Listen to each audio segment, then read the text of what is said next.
Good evening, good afternoon, good morning, and good night.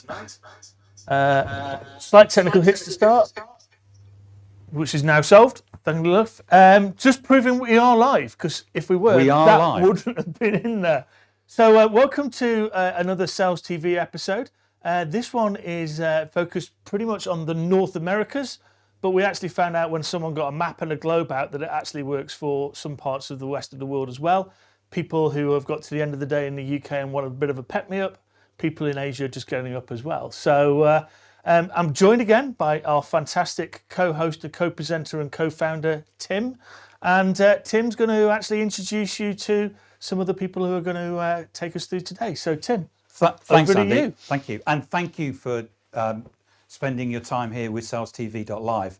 We're experimenting here with a studio, very kindly provided to us by the people here at Cranfield University.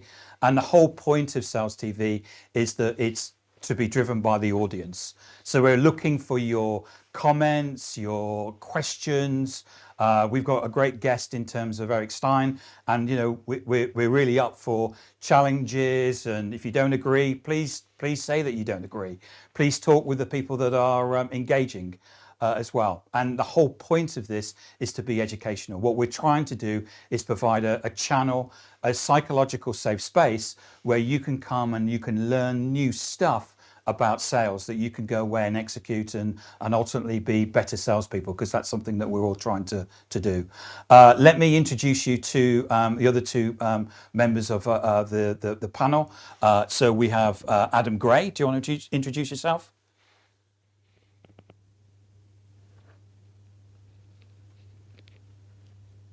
Good night, and it's lovely to be here in the studio, albeit virtually, talking to the Americas. Thanks, Adam. And Rob. Hi, all. I am Rob Durant, founder of Flywheel Results. I suppose I am the North American representative of SalesTV today, coming to you from just outside of Boston, Massachusetts. Thanks, Rob. And let's get our guest on, Eric. Hello, Eric. How are you doing? I'm doing great. Thank you. Good. Thank you so much for coming on and trying our new format out for us and being flexible and open to try this out. Eric, why don't you tell people a little bit about yourself? Well, first of all, thank you, Tim. I'm really honored that you asked, and I'm happy to be with the group today. I love the idea of giving folks a little bit of a pet-me-up at the end of the day in the UK. Usually I find that at the bottom of a glass, but hey, there's a first time for everything. I have been in technology sales for a little bit over 20 years. I spent a good bit of my career at places like SAP and Skillsoft, and I'm really excited to join the group today. Thank you for inviting me. Because you did a particularly interesting transaction at Nike, didn't you, for SAP? We partnered with Nike to help transform their supply chain to adapt to the demands of a new global economy driven by direct-to-consumer business and away from traditional first world geographies on a B2B strategy. So yeah, it was very, very exciting. So let's get on to the discussion today in terms of the way that sales seems to be changing and the move to having different not necessarily just sales cycles in terms of, buyer close, but the business cycle that we have within an organization. I mean, how do you see things going at the moment, Eric? I think it's a really interesting time, Tim. Listen, I believe that every major technology cycle drives new innovation, and new innovation will drive transformation for business. I think one of the things that we saw during the COVID pandemic was an acceleration in the adoption of technology. And I think one of the things we're seeing now is what happens when those technologies become the everyday expectation of business, just as we sort of adapted to that new normal of e-commerce driven consumer brands, of subscription media. We're now hit with a brand new innovation, one of sort of the mega trends in tech around generative AI. coming hot on the heels of the automation trend. And I'm not sure that businesses figured out exactly what to do with it. If they had, we wouldn't have seen a simultaneous writers and actors strike in the North American entertainment industry unions for the first time in 62 years. We wouldn't be looking at a near strike in logistics. We wouldn't be looking at an auto worker strike. And a lot of that has to do with how do we think about work as we look towards the future, as work becomes more impacted by technology than ever before. What is the balance between work and the worker, and how as a society do we want to cope with that? And that has been a hell of a pep me up straight away, because if you're in the UK, hearing about all your strikes has made us feel a lot better. We're not the only ones. So Adam, what your view on the business cycle that's taking place within sales? Well, yeah, I mean, clearly technology has had a massive impact over the last 3, 4, 5 years. And I would totally agree with Eric in that businesses in many ways, I don't think this is an AI peculiar thing. Businesses in many ways have not really understood how this technology has impacted how they have traditionally done things.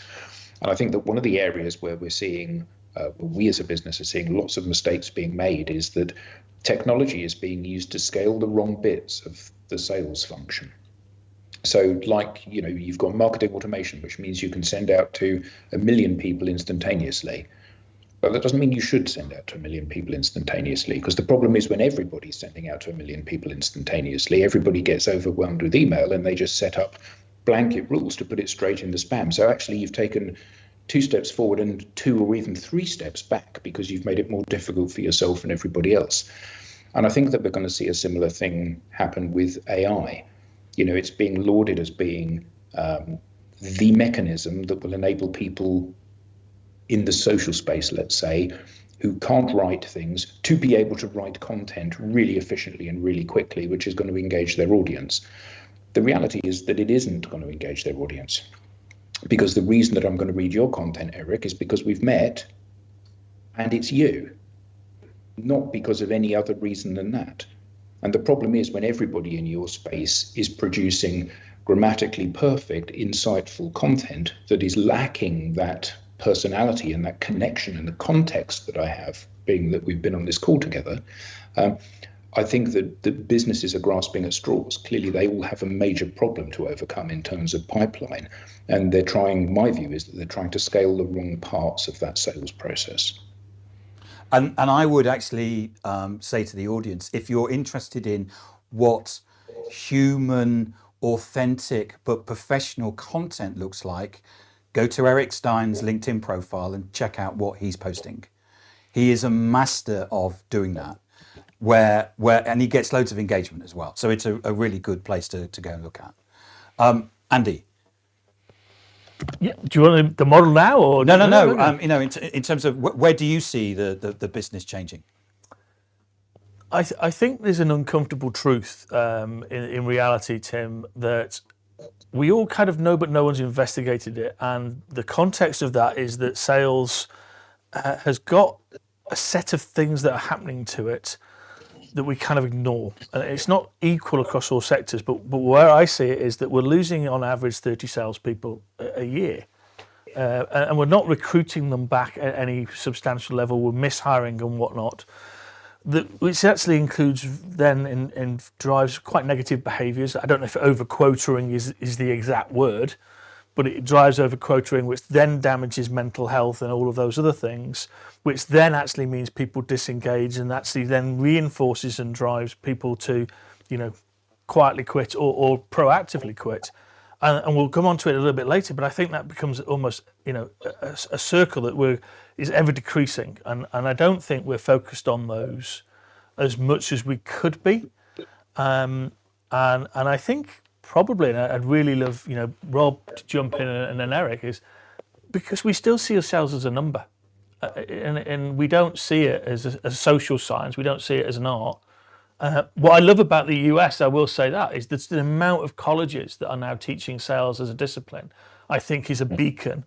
But I think there has to be more. I think there has to be something that follows up behind that, which is to be, as Tim, CPD, professional development. And, from the perspective of then the rest of the world, we've got to start doing the things that Cranfield and Middlesex University and universities in Finland and Paris, etc., are doing, which is start teaching the discipline of sales at the undergrad level. What do you think, Eric? I'd like to let Rob answer first because he hasn't spoken yet, and I know. Sorry, Rob, go ahead. That's quite all right. I'll follow on. Oh, that's Rob. quite all right. I just wanted to pick up on a couple of things said. Adam, I heard you say that we were automating the wrong things, for example. And I contend that it wasn't so much automating the wrong things, it was how we were automating things and what we were doing. We were making the processes fit the technology, not the other way around.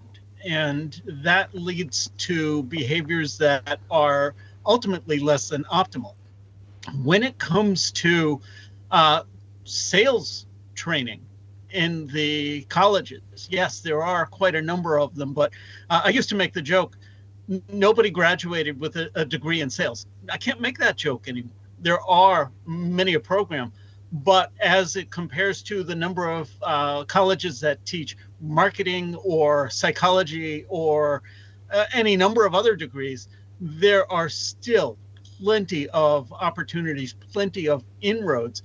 And we need to be sure that those of us in the industry help set that foundation right. What is it to sell? Is it, oh, I know the right tech stack? Is it, it's just a matter of glad handing the right people and golfing and so on? I think the collective wisdom already knows the answer, but I don't know that we're talking about it as much. And, 85 years ago, we were given the recipe. 85 years ago, Dale Carnegie told us how to win friends and influence people. We just need to figure out now how to do that on a digital scale. And it comes down to 6 basic words, 3 basic tenets. Be approachable, be sociable, be generous. People like to do business with people they like. And when you start with that and then build the foundation from there and build the lessons around that, but always come back to that basic foundation, I think you're setting the next generation of salespeople up for long-term success, regardless of what technology comes around next. Just to say, Bob Britton says that part of the issue is that tech and humans evolve at glacially different rates.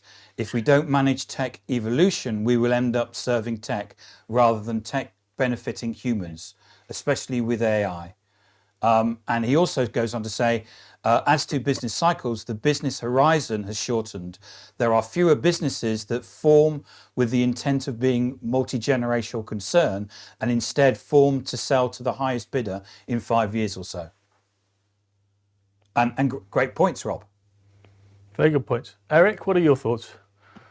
So I'll start by piggybacking off of what Tim just said, which is I don't think anybody starts a business and doesn't think about being a multi-generational concern. I just think that in some cases, the fastest path to becoming that is to get acquired by a larger company and to become part of the bigger picture.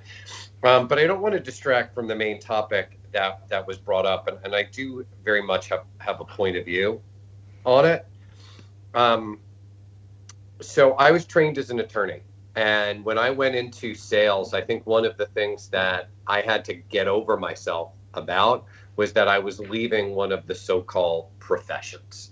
And to the point that you made, Andy, not everywhere is sales treated as a profession. It's treated as a trade with no specialized training necessary to go into sales. And I actually think that is a mistake, right? Whether you study law or journalism, whether you major in marketing or finance or technology in business school, there are metrics and there is an applied science behind all of that. And there is an applied science behind sales as well. And a big piece of that is finding the balance between that which can be automated and which is repeatable and should be, and that which is not. The unique nature of human beings, their judgment, their discretion, and their ability to help each other solve problems is something that is inherently qualitative and human about selling, that, to Rob's point, will never go away. But it doesn't mean that once we have those people, we can't train them on what the right metrics and processes are and automate the right processes. In any category, when it gets created, we end up with this tech glut. Too many companies, too many subcategories, stuff that probably shouldn't exist, and somebody's going to buy it because the category's hot. And then, as Darwin said, natural selection is going to take over. Some companies will succeed and others won't, and many will consolidate to a world where we have categories like ERP and CRM. And that will happen with the sales stack as well. There are things about serving a customer and being a customer advocate, about responding to an RFP, and around solution targeting that can absolutely be automated and tied to business metrics. But if they're put in the hands of people who aren't trained to operate as professionals, it's kind of like giving a 6-year-old a weapon. Why would you do it? A fool with a tool is still a fool. Correct. Yeah.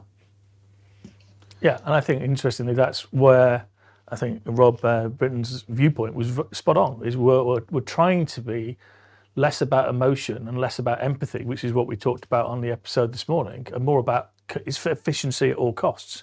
And you forget that actually it's not about efficiency, well, it is, but those other two things, that humanity piece in front of it is really, really important, because people do business with people. I think Adam, Rob, left brain, right brain. You buy an emotion and then you try and justify it, with facts and figures.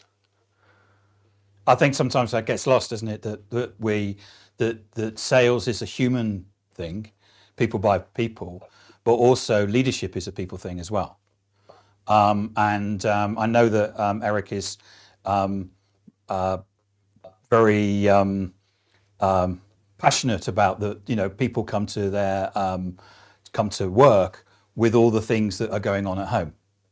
Whether you have older parents or you've got problem with the children or something like that, all of those things come to work with you, and as leaders we need to be empathetic and possibly sympathetic with that as well. But we need to be that as sellers as well, right? Yeah. You can technology away the inefficiency, but you can't technology away the humanity. To the point that was made earlier in the conversation about marketing automation, if you're going to send 1 million emails, send them to the right 1 million recipients. Send them to the ones that have given you the right buying signals in that category and for that product. I had an experience. But Eric, go ahead. The challenge there is that why should I send it to the 100,000 that are the right people when it costs me nothing more to send it to 10x more and send it to all million? Hey, you never know, I might land a lucky in those other 900,000 that I would have otherwise overlooked. Because it's annoying and it's sloppy. Exactly. I had an experience 7 years ago. I was doing background research around an opportunity with a apparel and footwear retailer that focuses almost exclusively on women. But I was still going to do my homework, and I still wanted to understand their e-commerce experience, their available to promise rules, huge focus on the whole downstream customer experience, because you get a lot of abandonment in apparel and footwear if the product can't reach the customer on a direct-to-consumer basis in a reasonable time, right? If you want those Adidas Sambas and you can't get them tomorrow, then maybe you'll just buy the Nikes instead, right? And so I went online, and the only thing I could find that I could purchase, because full disclosure, I'm married to a dude, so we need no women's apparel or footwear in this house. I bought an umbrella 7 years ago. I cannot get off of their mailing list. I don't know how to say stop, unsubscribe. I've clicked every button under the sun. I keep getting just spam from them. It's annoying. Now that's an example. That's an example writ large, but there's another retailer I continually get emails from who I shop at frequently, but there's absolutely no targeting that's being done there. I have a purchase history. It is a long one that should be used to target the communication to me, and it's not. And because it isn't, I find their efforts to be problematic. And that's where technology can help. Great point, Eric. There is a solution to that, getting off their email list. Invoice them. Send them the canned spam and invoice them. They will fix it like that. They won't send you a check, but they will fix it. I love that idea, Rob. So in terms of the business cycle that an organization goes on, if you think about the process of we start the year with a figure of, you know, whatever it is in terms of what our number is, and then as we go through the year and go through a 12-month cycle, what do we see happening as we go through those 12 months? It's fascinating. Let's see if we can actually draw it up. So I'm going to use the technology here, and hopefully people can see it. And I think people see parts of this, but they don't actually see it in its entirety. So let's just think about the start of the year. What we have, Tim, is, and Eric, Rob, and Adam, is an accepted target, an accepted number of people. So let's just call those people SP, salespeople, and we have 100 of them to keep the math simple.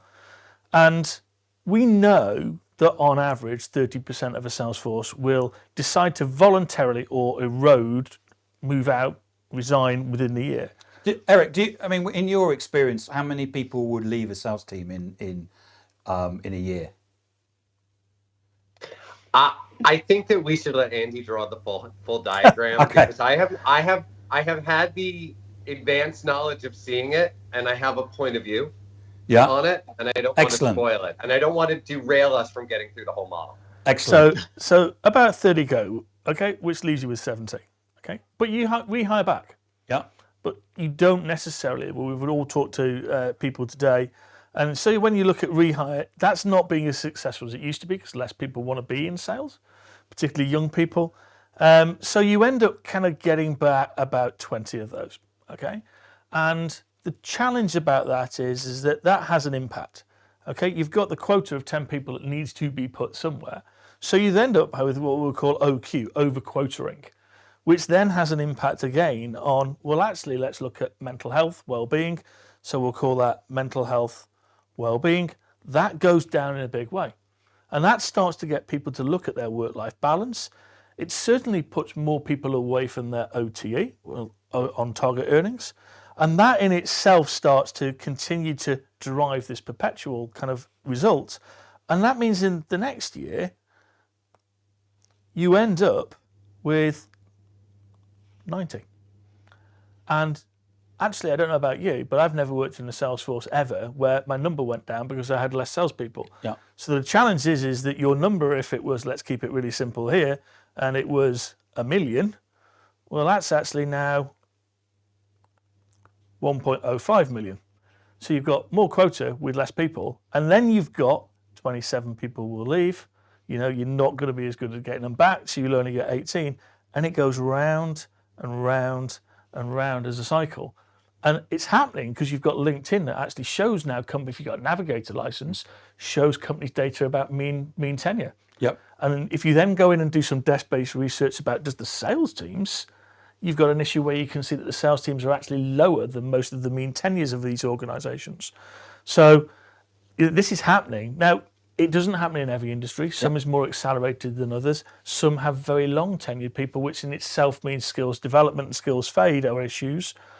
But this is starting to be that ever decreasing cycle of circles that unless we start to treat people in a different way, why don't we start treating our salespeople in the same way that we actually treat our customers in order to make sure that they have a great experience with their clients, which means that we're selling more because they just love doing business with us. So take us through that again, very quickly, to summarize it for people. Yeah, so it's about the fact that if you look at it, basic thing, you start off with a number of salespeople, which you've got here. So you'll lose 30 of them through normal attrition. You'll hire people, but the problem that you have is that you've got to rehire people, you've got to spend the time, you've got to onboard them. Yep. That has an impact. So what happens is that we're then in a situation where behind on the years. So immediately what people do is put the thumb screws on people saying, what are you selling? What are you doing this quarter, this month, this week?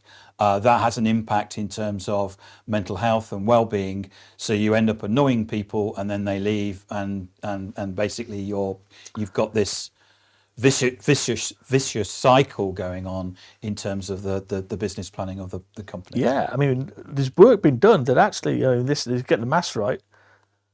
It's equal to their target. That's what it's actual high top line revenue, and actually that's going through to your straight line. So there's a real financial impact to try and avoid this if you can, and do all the things you can to maintain people's engagement with you as an employer.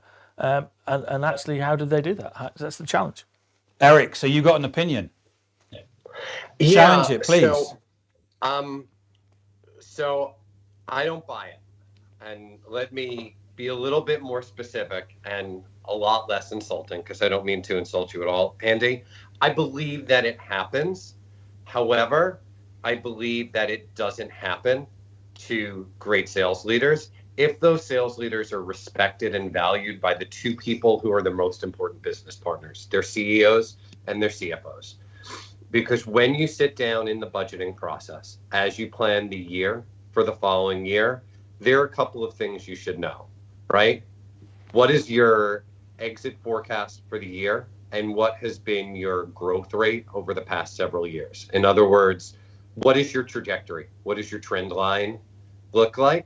And what have been the variables in that trend line? Have they been dependent on year over year increases in headcount? Has headcount been flat? Has headcount been declining? But what is the performance of your business on a business as usual basis?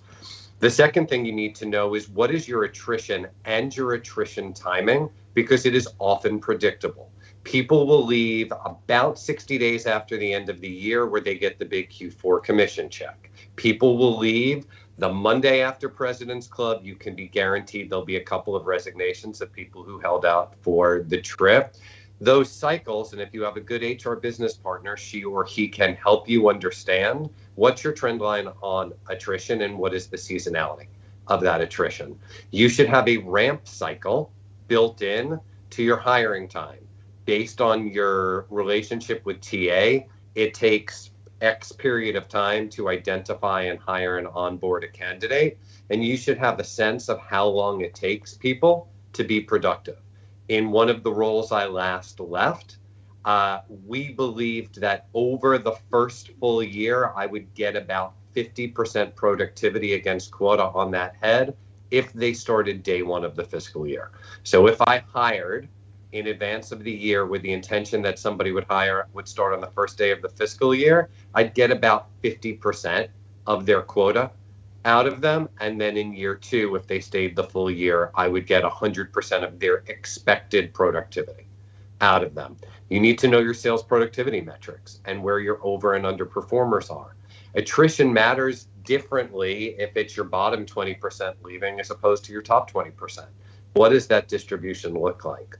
All of this is data that can be planned for as you sign up for a budget. So you can say to your CFO and your CEO, this is what I can sign up for.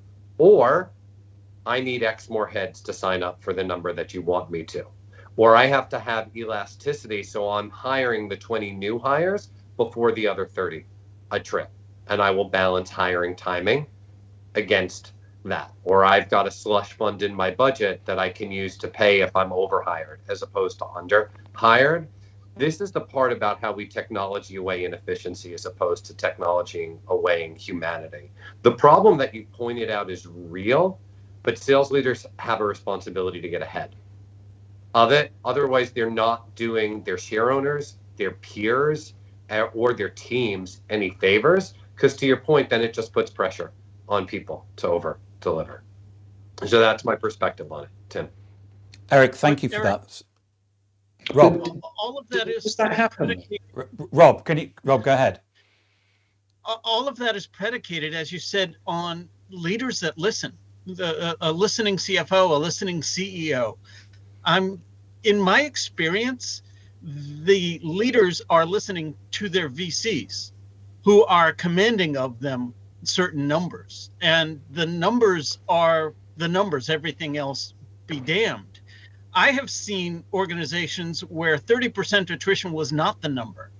It was 60%. And they weren't hitting their metrics and they weren't hitting their quotas. And it wasn't just a sales spiral, it was a death spiral. How do you come in and turn those things around? Because empty seats don't fill quota. I believe we're facing that problem right now as we see a whole bunch of investors sitting on assets with exit multiples that they were expecting to hit in years 3 or 4, and they may not hit in year 6 or 7. Math is math, right? Math doesn't change. Trend lines exist for a reason, and while you may get a black swan event here or there, if you're not treating sales as a profession, if you're not listening to your CRO about his numbers as much as you're listening to the CFO, and if the two of them aren't completely aligned on what the numbers are telling them, then you're going to have that problem and you're going to create that death spiral, and then it's just unavoidable. Adam, you were chomping at the bit to say come on, something. Adam. Come on. It won't be controversial. Well, it was really to underline what Rob said. You know, I think that what you're talking about there, Eric, is a beautiful vision of sophisticated people looking at the data, chewing on that data, and making smart decisions based on the data and fact rather than opinion. And opinion is actually you're a crap salesman, you're not working hard enough, get out there and sell some more stuff. And the fact is that actually there are not enough people in the business, but I'm not, because that reflects on me having not planned ahead. And I think that, you know, you have, and I'm not disputing what you said because it's absolutely true in the way things should be. You worked for one of the most sophisticated enterprise level data and software companies in the world who had all of this stuff at their fingertips. Our experience of working with that organization is exactly that. They're a bunch of extremely clever people that help organizations make better decisions. There are an awful lot of enterprises out there for whom what you're talking about is an absolute moon landing. The idea that you would actually map when people are leaving, and the fact that I know that you're about to resign after President's Club. Well, there's a 20% higher chance you'll resign immediately after President's Club. Most of the senior sales leaders that I've engaged with would see that as a personal slight and would get really cross about that because they wouldn't be looking at those signs. They wouldn't be looking at that data and saying, this is not a personal thing. This is not because you hate me. This is simply the nature of you developing your career and wanting to open new horizons. And I think that that if most organizations were, as you just described them, we wouldn't be facing this death spiral, as Andy called it, that we're currently facing. Eric, I've got a... I think they have to. Go on, Go Eric. ahead, Tim. Sorry. I was going to say, I think they have to be. And they're only going to have that capability more and more with generative AI and the ability to build algorithms around that data and to make it much more consumer grade and enterprise scale. But ultimately, the numbers are the numbers. We can believe what we want to believe and be disappointed, or we can believe the truth and we can act on it. But it doesn't really change the reality of it. Eric, we've got a comment here from Bob Britton. And I'm not quite sure the context of this, but I think it would be, so Bob says, sounds like he's talking about enablement. Now, I wanted to pick up on that in terms of this vision that you offer in terms of here is what a CRO should be doing.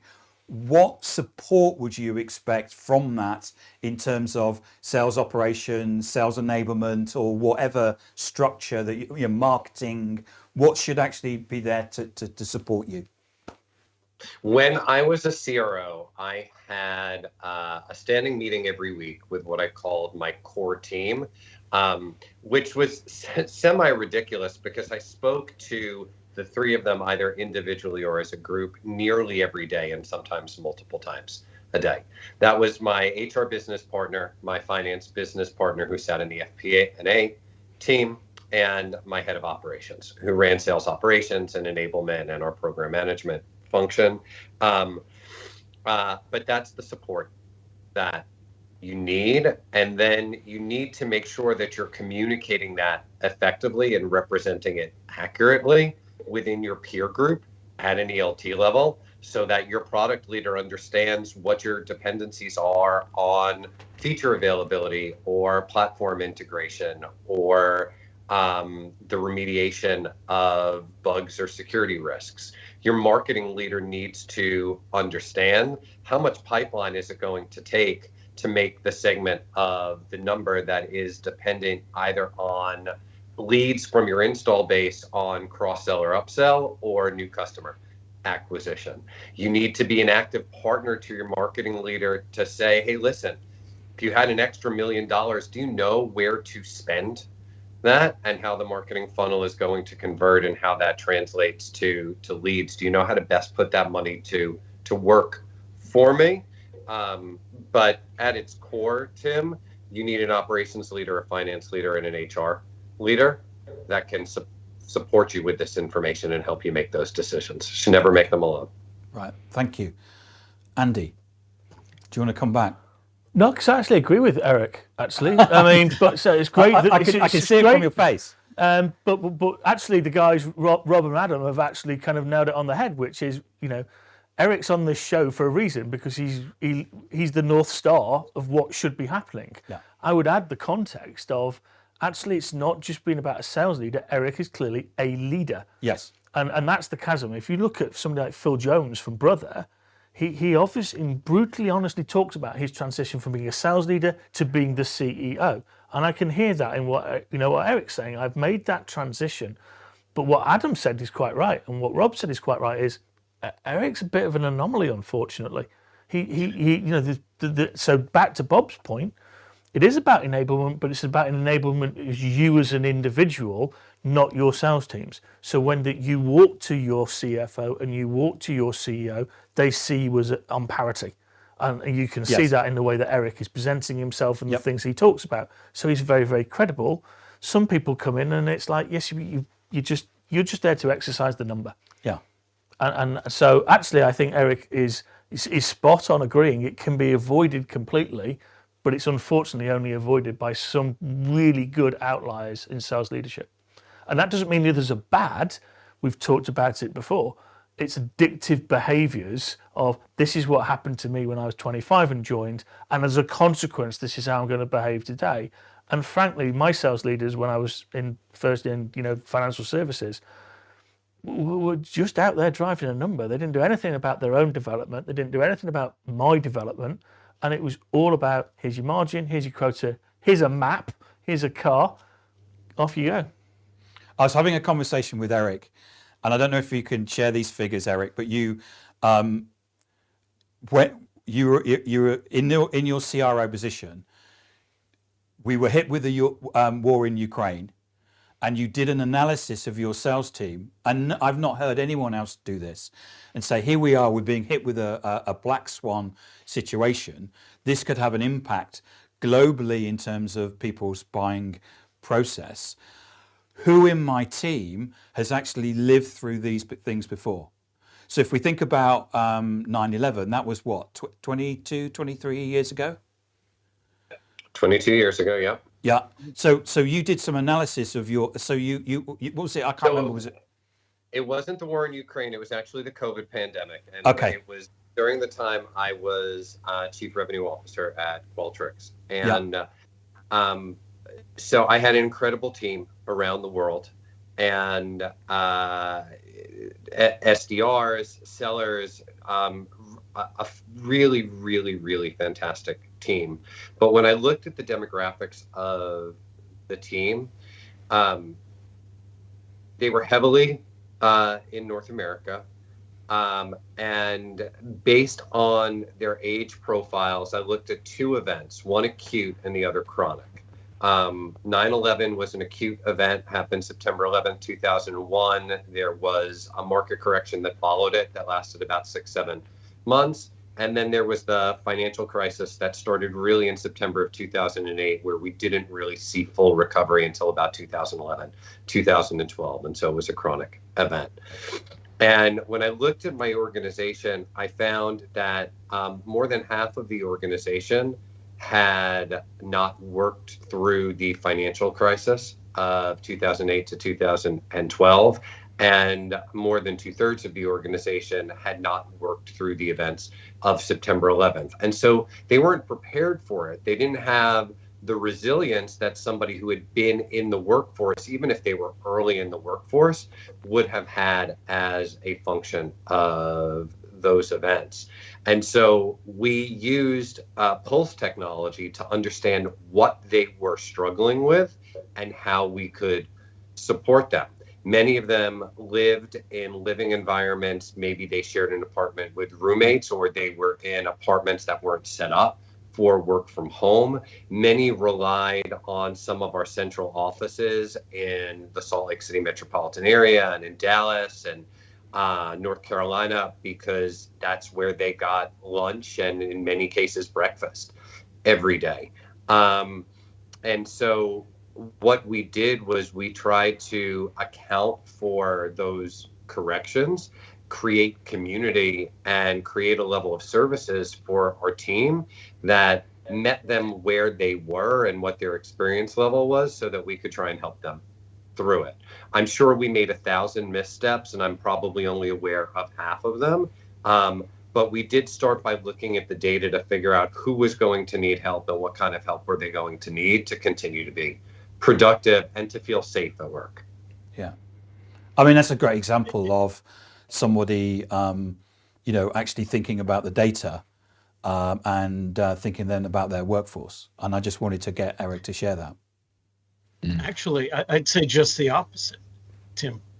He looked at the people first and then the numbers. How many organizations did we hear went through layoffs and such because we weren't going to make our number, and then worry about the people factor? Again, Eric, you're proving that you are an anomaly.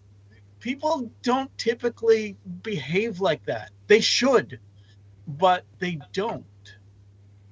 But I think that goes back to treating sales as a profession. When you have a Amen. job category that anybody can enter, we're actually making our jobs harder, because our ability to filter applicants is extraordinarily difficult, because we can't rely on their education or their training as a lever of their experience. And if we actually, it's not about creating a barrier to entry, but it's creating entry criteria that are meaningful. It would mean that it would make the recruiting job so much easier for us. Adam, what are your thoughts on this? Quickly, Yeah, because we've got 1 minute 38 seconds. Absolutely right, Rob. You nailed it there. Eric, you are the exception proving the rule. It is insightful, and it is the way that business should be done now and will be done, must be done in the future. But I think that particularly sales has so many Luddite, macho attitudes attached to it that there isn't room for this kind of behaviour. And I think that certainly Tim and I, when we worked together, saw it with 25% of the sales leaders were old school. That's the nice way of describing them. And it wouldn't even be tolerated today, but certainly in the future, it not only won't be tolerated, it will significantly impact on organisations' ability to execute on what they need to. Andy. I think that's great. And so with 45 seconds, Eric, it's been absolutely humbling Eric, to be it has hanging out with you. been awesome. Thank you Absolutely so brilliant. much. Thank you so much, Rob, for organising this from the North America's viewpoint, and Adam for being a wonderful co-host. I'd just like to thank again the guys here at the Grenville Studios and Cranfield University. I think we're at a real watershed, and it's been wonderful to spend time with such an exceptional leader and hear about, as Rob says, the people first, and actually look at how we can help people actually uncover and reflect on what they're doing to maybe address these things. Because I think one thing is for sure, everybody, this isn't going to be the last time that we have these things. The cycles seem to be getting shorter, and we get impacted more and more. So thank you, everybody. Thank you so much, everybody. Thank you. Bye.